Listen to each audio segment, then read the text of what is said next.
com a aula de icterícia. Por definição, icterícia significa a cor amarelada de pele e mucosas. E a icterícia é um diagnóstico sindrômico inicialmente, né? Na abordagem diagnóstica, a icterícia é uma síndrome, né?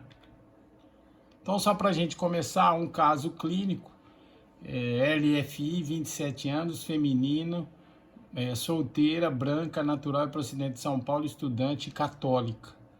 Queixa e duração, pele amarelada, febre e dores no corpo há 7 dias.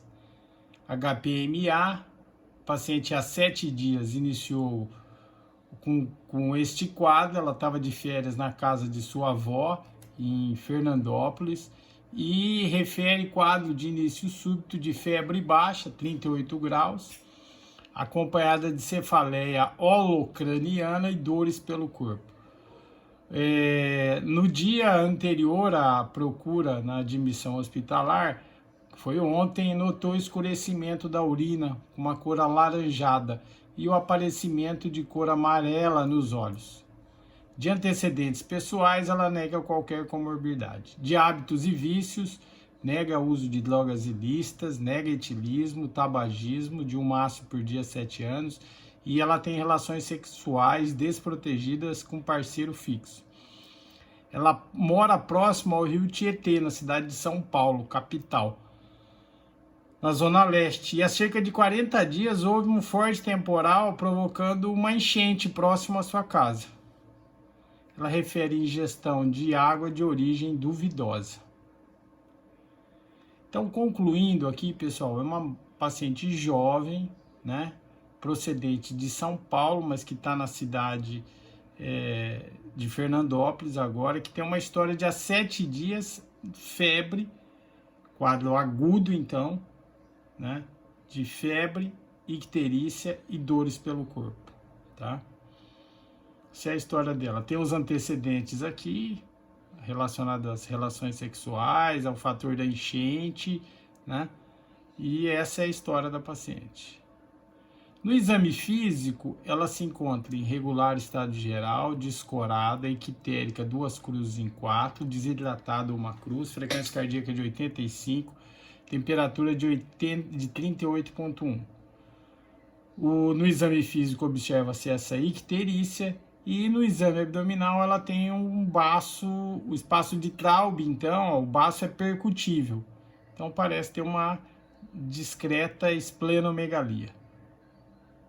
Então, resumindo, ela é uma paciente que apresenta icterícia, está febril e tem um discreto aumento do baço. Os exames complementares mostram uma hemoglobina de 12, hematócrito de 36, um leucócito de 11.000 com 45% de segmentados, 1% de eosinófilos e 47% de linfócitos. Então, uma discreta leucocitose com uma linfocitose, tá? E as plaquetas estão 155.000, estão normais. Sódio, potássio, creatinina normais. E a bilirrubina total está de 14,4, com predomínio de bilirrubina direta, 10,2. Então, uma hiperbilirrubinemia com predomínio de bilirrubina direta. Isso vai ser importante, né, no diagnóstico diferencial. A enzima muscular, a CPK está 140, normal é até 100, então um aumento muito discreto, menor que uma vez. O INR, que é o tempo de coagulação, está 1,2, está normal. TGO de 1.292 e a TGP 1.216, normal até 40. Então, um grande aumento, né? Mais do que 20 vezes dos valores de TGO e TGP, chamadas enzimas hepatocíticas. E a fosfatase alcalina está de 80, normal é até 100. Então, é uma hiperbilirrubinemia direta com elevação das enzimas hepatocíticas. Bom, aqui a gente já respondeu então algumas coisas. Primeira pergunta, qual o perfil das alterações encontradas em relação à hiperbilirrubinemia? Então, é uma hiperbilirrubinemia direta, né? E qual o padrão de doença o quadro clínico laboratorial sugere? Veja bem, é um quadro febril, agudo, né? Não tem dor abdominal, importante. É uma paciente jovem, tem uma história, então, uma epidemiologia positiva para doenças relacionadas à contaminação por água, então a leptospirose, hepatite B, né? Hepatite A, não é hepatite B, hepatite A, leptospirose.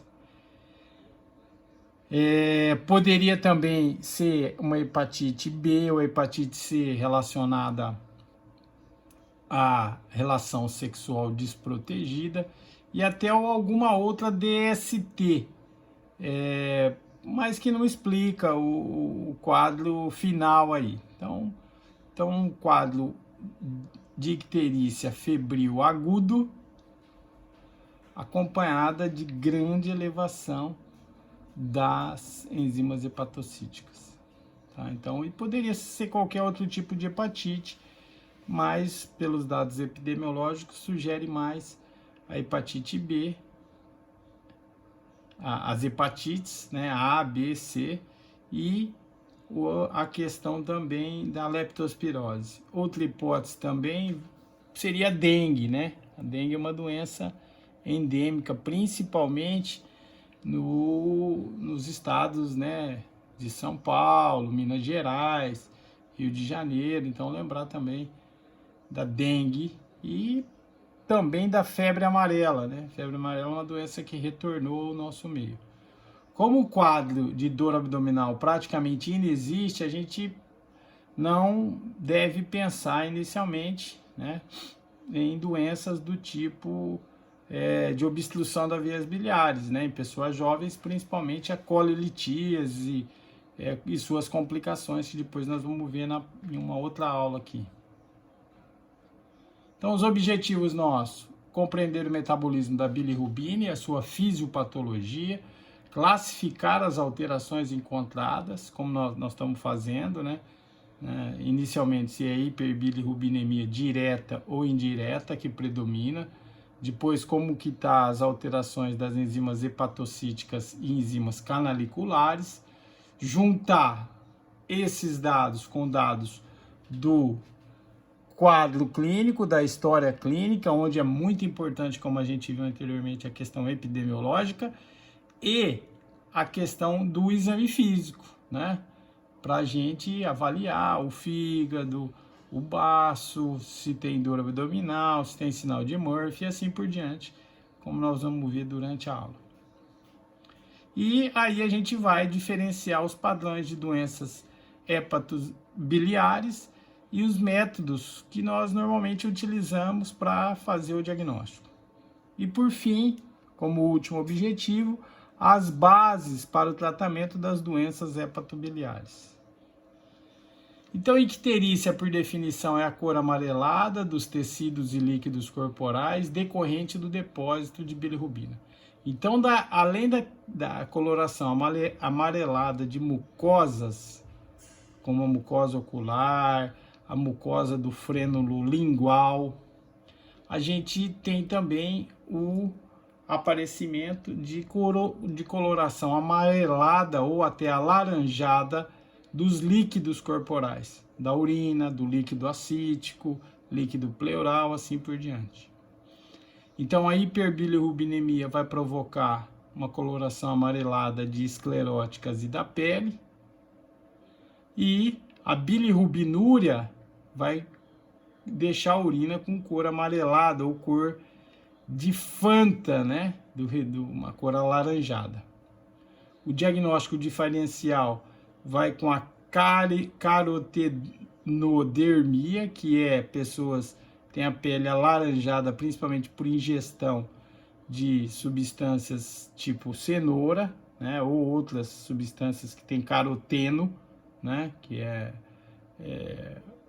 originária da vitamina A. A quinacrina, que é uma droga usada no tratamento da malária, né, está em desuso, mas pode levar a essa coloração. E a exposição também excessiva a fenóis pode levar a uma cor alaranjada das mucosas. A síntese e o metabolismo da bilirrubina tem que ser entendido. Então, a bilirrubina se origina inicialmente do M das hemácias, né?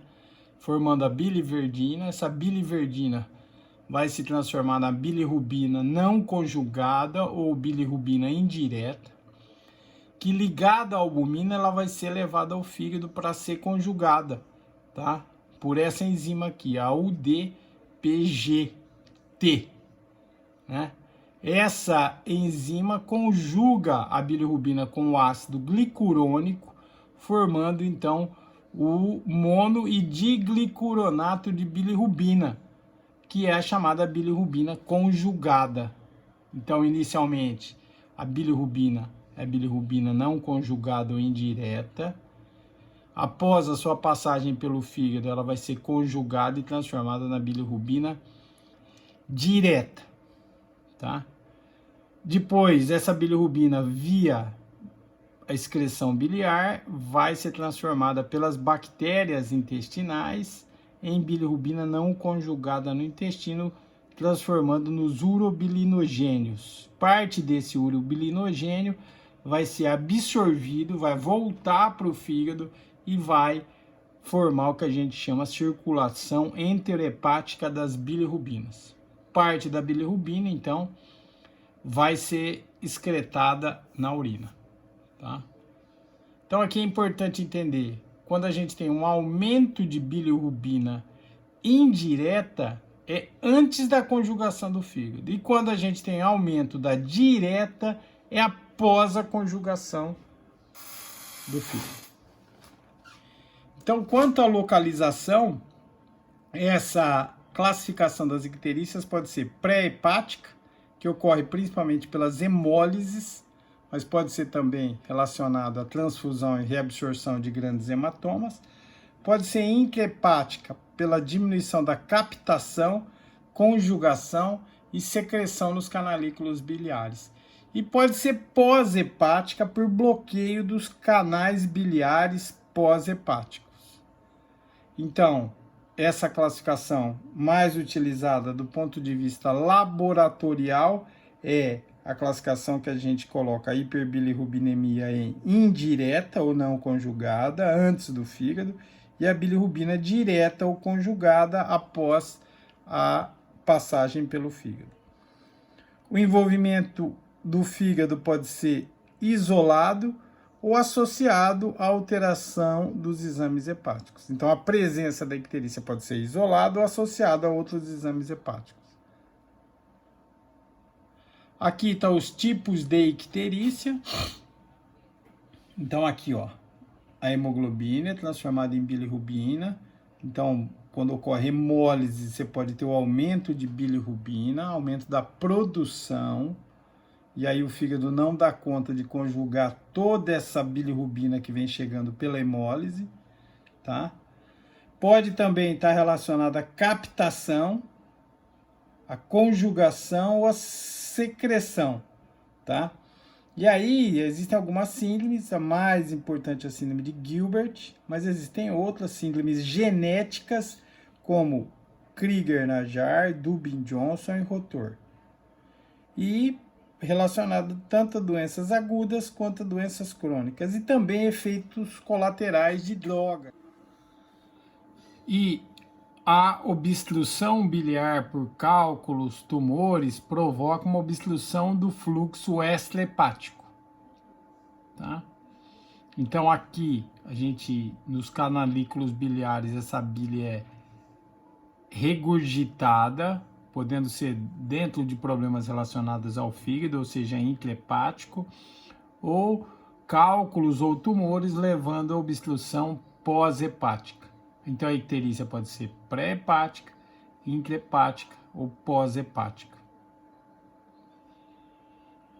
Quando a gente avalia o paciente, então a gente precisa entender qual forma de classificação a gente está falando. Então a bilirrubina pode ocorrer por aumento da bilirrubina não conjugada ou da bilirrubina conjugada. E pode ser uma hiperbilirrubinemia isolada, como a gente observa, por exemplo, nos quadros da síndrome de Gilbert, ou pode ser uma hiperbilirrubinemia com outras alterações dos exames hepáticos, que a gente vai observar isso nas doenças hepatocíticas, né, das doenças do fígado e nas doenças da via biliar. Então, a hiperbilirrubinemia indireta é uma das causas de hiperbilirrubinemia isolada, que pode ocorrer por doenças hemolíticas. São várias doenças, as mais comuns, a anemia falciforme, né? As anemias hemolíticas de origem autoimune são importantes também. E os distúrbios hereditários aqui, vale a pena a gente comentar no adulto, a síndrome de Gilbert, que é um comprometimento da captação, conjugação no fígado e que leva a uma hiperbilirrubinemia, com o paciente apresentando essa alteração exclusivamente, sem alteração das enzimas hepáticas, e normalmente o paciente está em bom estado, né? Então, os distúrbios hemolíticos, anemia falciforme, a esferocitose, eliptocitose, a eritropoiese ineficaz também é outra situação provocada pela beta-talassemia ou anemia sideroplástica. Isso aqui vocês vão discutir principalmente em hematologia. E as síndromes genéticas relacionadas à síndrome de Crigler-Najjar, que é bastante grave, que ocorre em crianças, e a síndrome de Gilbert, ou Gilbert, que a gente vai observar em adultos, tá? E ela chega a atingir até 5% da população. Outros distúrbios da excreção hepática, a síndrome de Dubin-Johnson e Rotor, também devem ser lembrados. A hiperbilirrubinemia com alteração nas outras enzimas hepáticas, né? A gente então tem que, baseado na anamnese do paciente, então, no tempo de duração, se o quadro é febril ou não, se é acompanhado de dor abdominal ou não, se a dor abdominal precede o quadro ou não. No exame físico, então nós vamos observar se o fígado é doloroso, se o fígado é palpável, como é que a borda do fígado é uma borda fina, sugerindo uma doença aguda, é uma borda romba, sugerindo uma doença crônica, se existe o sinal de Murphy, né? Se existe o sinal de Courvoisier-Terrier, que é vesícula palpável com icterícia, né? E junto com a anamnese, exame físico e os exames complementares, principalmente as transaminases e as enzimas canaliculares, nós vamos definir se trata de uma doença hepatocelular ou se é uma colestase intra ou extra-hepática. Então, baseado nos dados de anamnese, exame físico, exames complementares, a gente normalmente consegue separar em uma doença hepatocelular ou uma colestase intra ou extra-hepática. Os distúrbios hepatocelulares são bastante frequentes e vão principalmente estarem relacionados a hepatite A, hepatite B, hepatite C, né, citomegalovírus, Epstein-Barr vírus, hepatites autoimunes, hepatite alcoólica, toxicidade medicamentosa, que pode ser previsível ou imprevisível, toxinas ambientais, normalmente por intoxicações, né? Então, cloreto de vinil, chá da Jamaica, né? Cogumelos, e a doença de Wilson, que dá esses chamados anéis de Kyer-Fleischer, que está relacionado ao distúrbio do metabolismo do cobre. Nos distúrbios hepatocelulares, a gente tem, então, alteração principalmente das aminotransferases, das enzimas hepatocíticas.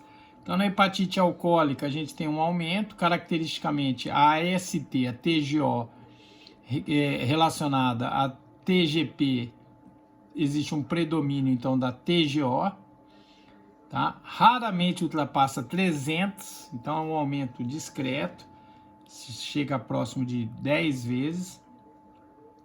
Na hepatites virais ou por toxinas, aí essas aminotransferases, TGO e TGP, acima de 500, com a TGP maior do que a TGO, tá? Nas doenças hepatocelulares agudas, a hepatite aguda, a ST e a LT normalmente estão maiores do que 25 vezes os valores normais. E na cirrose hepática, uma doença crônica, né, que caracteriza por fibrose e nódulos de regeneração, os valores de transaminases estão normais ou discretamente aumentados. O distúrbio colestático é bastante comum também, pode ser intrahepático ou extrahepático. O intrahepático, principalmente relacionado a drogas, né, e o extrahepático relacionado a doenças da via biliar, como cálculos e tumores. A colestase intrahepática também pode ser causada por vírus, né, vírus da hepatite B, C, principalmente o vírus da hepatite A. A hepatite alcoólica também pode dar um padrão colestático, e drogas. As mais reconhecidas são os esteroides anabolizantes e os anticontraceptivos orais. E a hepatite colestática também provocada pelo ampliquitil, a clorpromazina, e pela imipramina. E colestase crônica pela ampliquitil e a clorperazina. A gente também tem a cirrose biliar primária, uma doença autoimune, e a colangite esclerosante primária é outros distúrbios que levam à colestase intrahepática. A cirrose biliar primária tem um marcador, que é um anticorpo antimitocôndria, e a colangite esclerosante primária, o diagnóstico normalmente é por exames de imagem, né, como a colangio-ressonância e a colangio-pancreato endoscópica retrógrada. Colestase intrahepática também relacionada a causas menos frequentes, como colestase familiar, colestase recorrente, nutrição parenteral, sepse não hepatobiliar e doenças infiltrativas avançadas, como tuberculose, linfoma e amiloidose. Outra causa são as colestases extrahepáticas. Essa é uma chamada icterícia cirúrgica. Normalmente nós precisamos fazer algum procedimento para desobstruir a via biliar, então existe uma obstrução mecânica que pode começar na parte proximal ou na parte mais distal. Na parte proximal, então, tumores, o tumor de Klatskin, que é um tumor da bifurcação dos ductos biliares, tumores de vesícula, tumores da via biliar, como os colangiocarcinomas, e os cálculos, né? O principal é a coledocolitíase, mas a própria colecistite aguda pode levar a, então, a obstrução das vias biliares. Quando a gente está avaliando esses pacientes, é muito importante, então, separar a colestase intrahepática, quando a via biliar não vai estar dilatada, da colestase extrahepática, que a via biliar está dilatada. Normalmente, o primeiro exame para o diagnóstico diferencial entre colestase intra e extrahepática é o ultrassom. O ultrassom, então, na colestase extrahepática vai identificar uma árvore biliar dilatada, enquanto na colestase intrahepática a árvore biliar não está dilatada. Outros exames, como a tomo, a colangiopancreato, a ressonância, né, colangio-ressonância, e a colangiopancreato endoscópica retrógrada, que é esse exame aqui, a gente consegue então identificar uma estenose aqui na árvore biliar e cálculos aqui. Então, esse exame, a colangioendoscópica, mostra então uma via biliar dilatada. Além das hiperbilirubinemias com outras alterações hepáticas, a gente então tem que lembrar que uma boa anamnese, né, avaliando a duração dos sintomas, os sintomas associados, como as artralgias, mialgias, anorexia, perda ponderal, dor abdominal, febre, prurido, né, o prurido ocorre pela acumulação de ácidos biliares nos terminais nervosos da pele, alterações da urina e das fezes, alterações à colúria e à acolia fecal, consumo de álcool, a gente tem que saber quanto que o paciente bebe, por quanto tempo, se houve uma ingesta muito abusiva nos últimos dias, substâncias químicas e medicamentos utilizados, se houve a ingestão de alguma medicamento, chás ou alguma coisa garrafadas, né? Que podem também levar a lesões hepáticas inesperadas. Contaminações parentéricas por transfusões, ingestão de drogas, tatuagem, atividade sexual, viagens, né, para locais onde existem doenças de transmissão por insetos, né? Contatos, tipos de contatos, alimentos, exposição social e ocupacional, que é mais comum a gente identificar isso nos profissionais de saúde. No exame físico, procurar por sinais de doença hepatocelular crônica, né, as alterações dos pacientes cirróticos, sinais de colestase crônica, como prurido intenso, xantomas e xantelasmas, né? Então aqui a gente está observando a icterícia, né? Coloração amarelada das mucosas e da pele. Sinais de doença hepatocelular crônica, como os spiders ou telangiectasias, as aranhas vasculares, eritema palmar, né? Ginecomastia, circulação colateral, aqui a gente está visualizando a cabeça de medusa, presença de hemorroidas, também pode ser um sintoma secundário à hipertensão portal, a contratura de Dupuytren, também é uma alteração relacionada à doença hepática crônica, distensão de veia jugular, edema, o hipocratismo digital, outra que pode estar relacionada à doença hepática crônica, os xantelasmas, que é essa impregnação de gordura na pele, ou xantomas, que formam tumorações. No exame abdominal, o tamanho e consistência do fígado, então é importante se o fígado está aumentado, a borda do fígado também é importante para diferenciar doenças agudas de crônicas.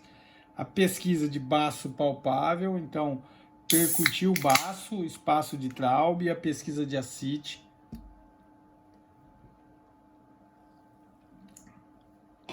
Então, o fígado, a pesquisa do fígado pela percussão e palpação, e a pesquisa do baço pela percussão e palpação. A presença de ascite também pode ser identificada pelo exame físico, e os achados sugestivos de acordo com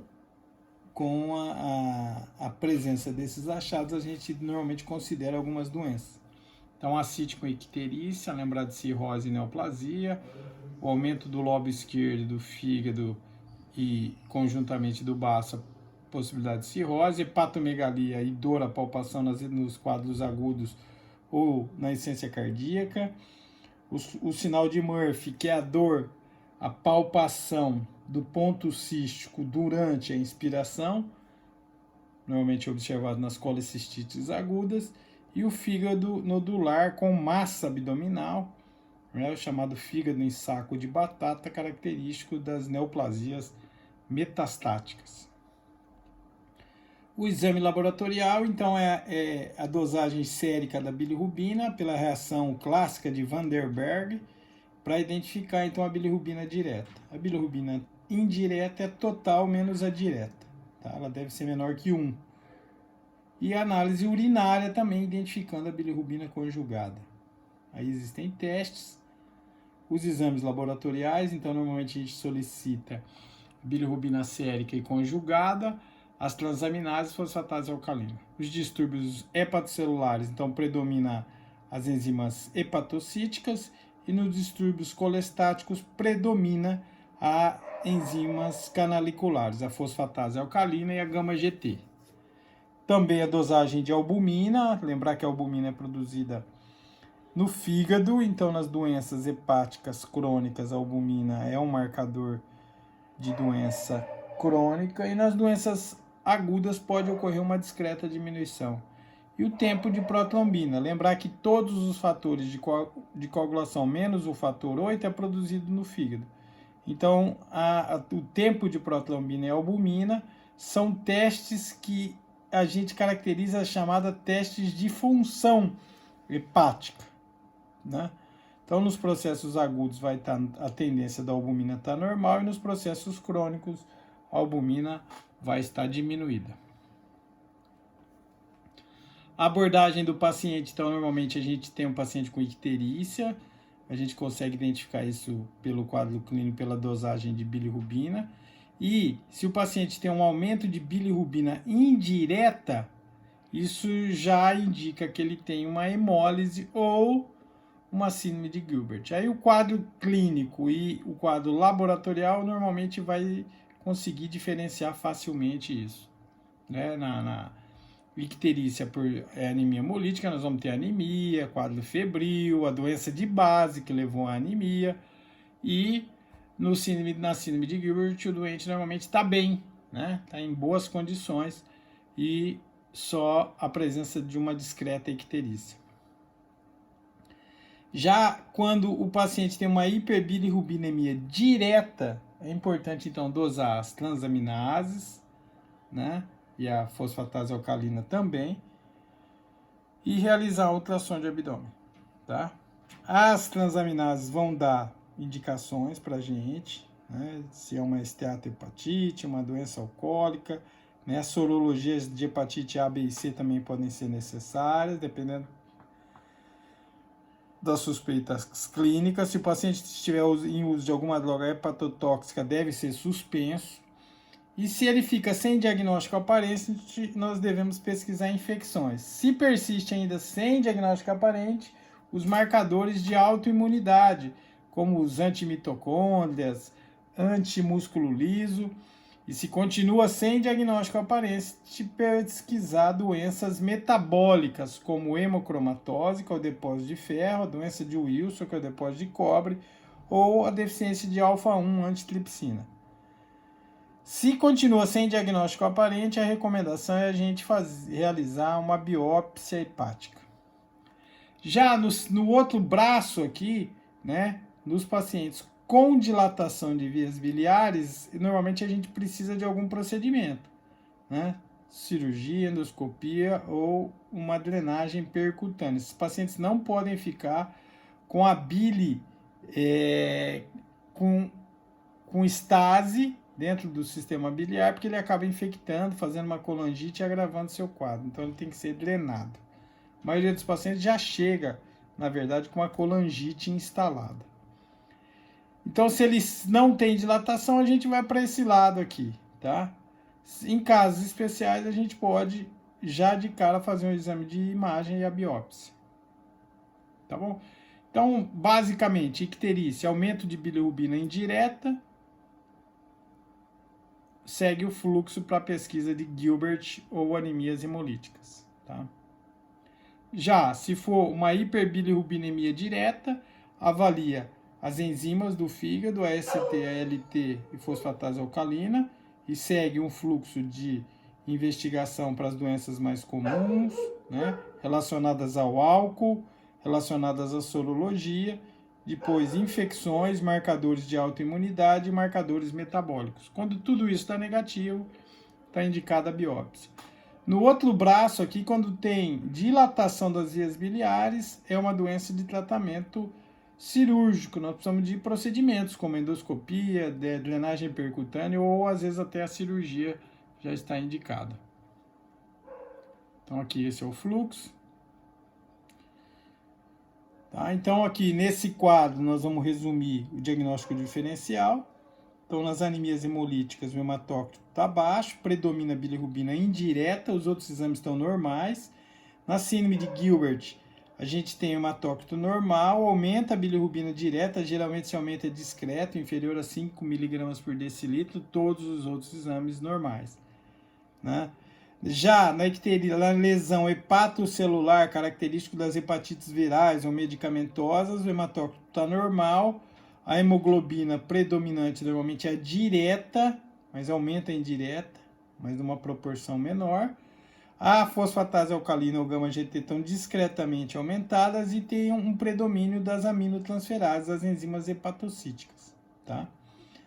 Na icterícia obstrutiva, o que a gente observa é um aumento das enzimas, né, canaliculares, a fosfatase alcalina, tá?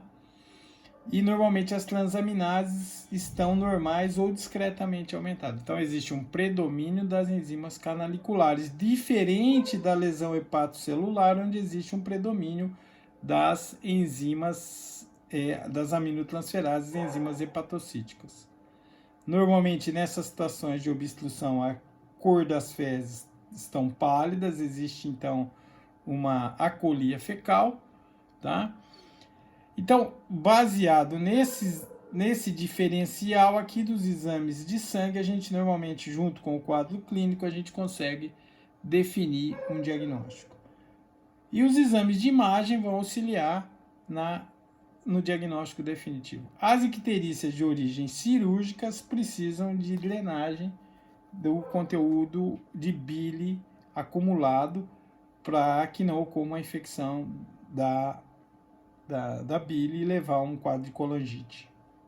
Concluindo, então, a icterícia é um achado frequente na prática médica e sempre deve ser valorizada e investigada. Apresenta diversas etiologias possíveis, muitas delas graves e de conduta urgente.